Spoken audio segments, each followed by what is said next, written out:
the race continues apace. Joe Biden did a presser today. He then called the lid. He called two lids. He called one early this morning, then he called one later. It's just going to be lids all the way down.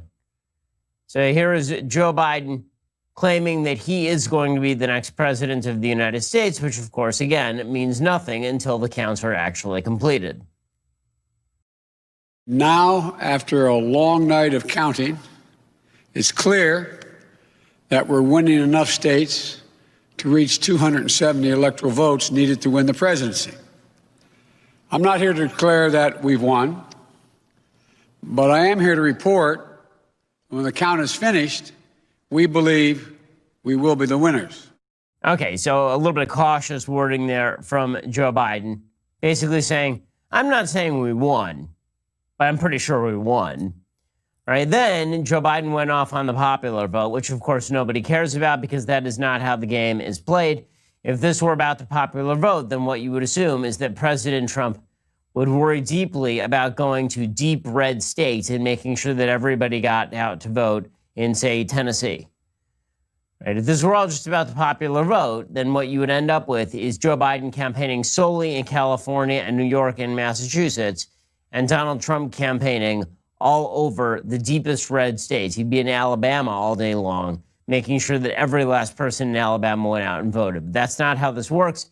Here's Joe Biden talking about the popular vote, even though nobody cares and it is completely irrelevant. Every indication is that the majority will grow. We have a popular vote lead of nearly 3 million votes, and every indication is that will grow as well. Indeed, Senator Harris and I are on track to win more votes than any ticket in the history of this country that ever won the presidency and vice presidency. Over 70 million votes.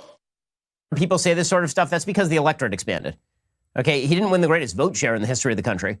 He won 50.3% of the vote by current count. Donald Trump won 48.1% of the vote. That is not a massive victory by any stretch of the imagination for Joe Biden, even in the popular vote. That dude was expected to win by 7 percentage points. Instead, if he does win, he's going to end up winning by 2. Okay, that is nowhere near the kind of margin he was supposed to win by. He ran a lackluster garbage campaign. He's a lackluster garbage candidate. Everybody knows it. The only reason he won, if he indeed ends up winning, is because the media put their thumb and their elbow and their entire body weight on the scale against Donald Trump, and he was able to run headlong away from any difficult questions the entirety of the campaign. If Donald Trump ends up not being the president of the United States, the number one factor in him not being president of the United States will have been the media, which militarized to their fullest extent on behalf of Joe Biden. That is a simple truth.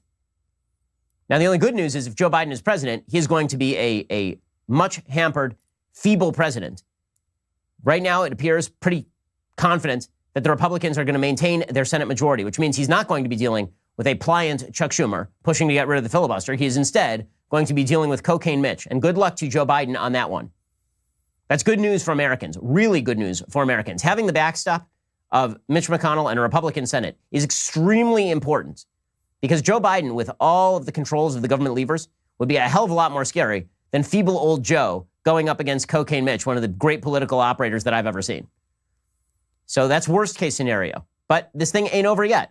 It is not over yet, even though everybody is trying to declare it over yet. My favorite part of this is that Joe Biden then declared the presidency is not a partisan institution. Yeah, we're going to get bipartisan Joe after campaigning on wokeness and how half of Americans are terrible, awful, no good, very bad people. Now he's going to be the president for all Americans. Yeah, good luck with that, Joe. To make progress, we have to stop treating our opponents as enemies. We are not enemies. What brings us together as Americans is so much stronger than anything that can tear us apart. So let me be clear. We are campaigning as a Democrat, but I will govern as an American president. Mm-hmm. The presidency itself is not a partisan institution. He was only VP under the most viciously partisan president of my lifetime. Yes, that is true. Barack Obama was more of a vicious partisan than Donald Trump. Donald Trump actually signed into law bills with bipartisan support. And none of those were really negotiated or signed by Barack Obama. Okay, so spare me. the histrionics about how Joe Biden is a great unifier. He is not.